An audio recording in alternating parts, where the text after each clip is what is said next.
Mon conjoint m'alerte et me dit il se passe quelque chose, il y a quelqu'un au sol, un enfant. Et quand je vois la scène, je comprends très vite que l'enfant a dû se noyer. On a massé et très rapidement, au bout de 5 minutes, l'enfant s'est mis à respirer. Je m'appelle Sandy, je suis maman de 2 enfants et infirmière en rééducation, réadaptation neurologie au Grau-de-Bois.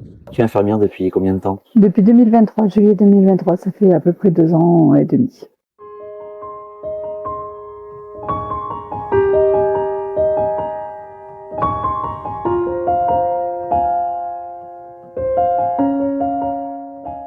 Donc Sandy, il t'est arrivé une histoire citoyenne et de porter secours cet été. Est-ce que tu peux nous en dire plus? Oui, c'était lors de mes vacances. Je venais d'arriver au camping avec ma famille. Premier jour, on s'installe et puis après, on décide d'aller à la piscine. On était dans un des bassins du camping, de l'enceinte de la piscine, quand mon conjoint m'alerte et me dit il se passe quelque chose, il y a quelqu'un au sol. Et c'est vrai que je sors du bassin, je regarde et j'aperçois en fait un maître nageur accroupi avec un enfant. Et quand je vois la scène, je comprends très vite que l'enfant a dû se noyer.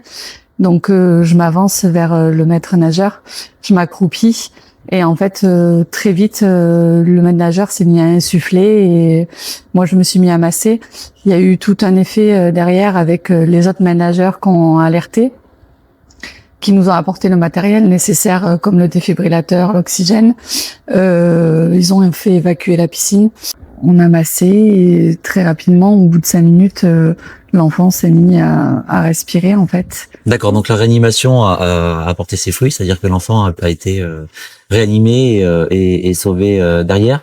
Alors, dans quel aspect émotionnel on est quand on passe finalement du transat ou de la baignade à arriver à devoir réanimer un enfant? Paniqué. On est dans un premier temps, oui. Quand j'aperçois la scène, quand je comprends très vite, je m'avance, mais j'ai un peu la boule au ventre de me dire est-ce que je vais avoir les bons gestes, est-ce que je vais arriver mais de par mon métier, instinctivement, on y va et on se dit il faut faire quelque chose. Donc ouais, très paniquée à l'intérieur de moi, mais déterminée aussi à essayer de faire quelque chose et sauver cet enfant. D'accord, et donc là les gestes viennent de manière instinctive? Oui. Très rapidement, le maître nageur s'est mis à insuffler. Moi j'ai massé, on s'est alterné. Et puis il y a aussi l'effet de groupe où les autres nous ont alertés et apporté le matériel. On a posé le défibrillateur, oui, instinctivement. Je pense que j'ai eu les gestes, mais sans trop savoir ce que je faisais non plus, parce que je pense que c'était vraiment l'instinct. Ouais. L'enfant est réanimé, donc les équipes de secours arrivent, pompiers, SAMU prennent le relais, et là il se passe quoi quand on est finalement dans la peau d'un citoyen, puisque quand on est maître nageur ou quand on est pompier ou dans sa posture de travail, on sait que ça peut arriver, mais là il y a quand même eu cette montée d'adrénaline. Soulagée dans un premier temps parce que on avait pu récupérer l'enfant.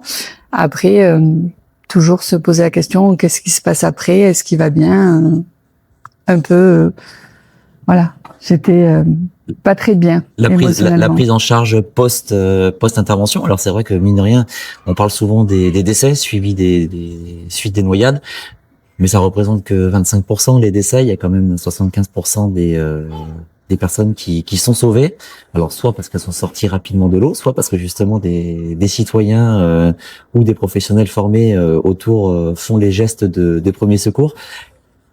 Et toi, vraiment, c'est cet après de savoir qu'est-ce qui est arrivé à cet enfant, quelles sont les séquelles. Alors, est-ce que le fait que tu aies aussi une connaissance des séquelles qui peuvent être issues d'une réanimation ou d'un arrêt cardio-respiratoire, est-ce que ça t'a plus marqué?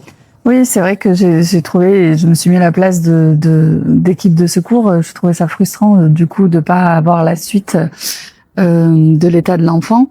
C'est vrai que quand on a récupéré l'enfant au niveau respiratoire et au niveau cardiaque, il n'était pas forcément présent au niveau conscience. Et du coup, oui, on sait très bien que ça peut engendrer des séquelles neurologiques, donc on se pose toujours la question. Voilà. Ok. Tu t'as très justement dit, il était quand même en état d'inconscience à l'issue de la réanimation. Alors dans les films, on voit que le choc du défibrillateur fait soulever l'enfant ou la personne d'1,50 m de haut, que en général, une fois que la réanimation est terminée, que la personne est sauvée, elle se lève, elle nous serre la main pour nous remercier. Bon, ça se passe pas comme ça dans la vraie vie de réanimation. Oui, totalement, totalement. C'est vrai qu'on peut voir une vision dans les films ou les séries qui est totalement différente de la réalité. Même d'ailleurs quand on est amené à être formé aux gestes de premier secours, entre ce qu'on fait sur un mannequin et quand on arrive sur le lieu et ce qu'on doit faire, c'est vrai qu'il se passe 1 million de pensées dans la tête. C'est compliqué. Et derrière le poste, je reviens toujours sur le poste parce que finalement la technicité même de la réanimation, il y a ce qu'on appelle l'effet tunnel. Hein, donc quand on est formé même sans expertise dans le geste, on fera toujours le geste que l'on pense bon, à savoir au moins la réanimation et les insufflations. Et l'après, quand l'enfant part même en vie et que on se rassoit sur le transat en se disant bon bah les vacances reprennent, est-ce qu'elles reprennent totalement? Pas tout à fait. J'ai eu une part de soulagement où on se dit bon ben on a pu intervenir, on a fait ce qu'on pouvait faire, l'enfant est vivant, donc on est dans un premier temps soulagé. Après forcément on est perturbé, ça reste un enfant. Je suis maman. Le transfert, on se projette. Pendant que je réanimais l'enfant, j'imaginais mon propre enfant ou moi devant moi. Donc ouais, perturbé. Je pense qu'après j'en ai discuté, j'ai parlé avec mon entourage, essayer d'un peu de leur donner un peu mes émotions, pouvoir me libérer. Donc oui, c'est vrai que c'est même resté compliqué, même pour mes propres enfants, hein, qui ont pu assister à la scène, un peu la peur de retourner dans une piscine. Ouais. Ouais. Et c'est vrai, on parle beaucoup de se former aux gestes de premier secours, mais la prise en charge post événement peut être aussi des choses à explorer, puisque c'est pas anodin de devoir réanimer quelqu'un. Alors là, heureusement, grâce à vos gestes salvateurs, cet enfant fait partie des 75% qui ont été sauvés, du moins de cet été, durant cet été des noyades. Qu'est-ce que tu pourrais donner comme conseil si tu devais te faire l'ambassadrice et la porte-parole de... Alors, on connaît tous ce fameux dicton de se former à minima pour le geste de premier secours, puisque ça peut arriver à tout le monde. Mais au-delà de ça, toi qui as vraiment vécu de l'intérieur, qui, même en étant formé du fait de ta profession, eh bien, t'étais pas dans le cadre de la profession. Oui. T'étais une maman, une mère de famille qui était en vacances. Et qu'est-ce que tu pourrais donner comme conseil? En tant que professionnel, on se dit que ça peut nous arriver, on est formé et puis on est surtout entouré d'équipes médicales. Donc on a quand même un encadrement assez strict. Pendant les vacances, on se dit pas que ça peut nous arriver et qu'on peut être confronté à ce genre de situation. Et d'ailleurs, je m'y attendais pas du tout. Je pense que chaque geste effectué peut sauver une vie. On peut pas rester à regarder une scène. Il faut intervenir. Il faut intervenir. On sera pas parfait, on le fera pas comme une équipe de secours, mais il faut pas hésiter. Faut pas hésiter une seconde. Ça peut être quelqu'un de la famille, un voisin, un proche, ou même un inconnu, comme ça m'est arrivé. Mais chaque minute compte, chaque seconde. Il faut pouvoir intervenir, même si paniquer à l'intérieur.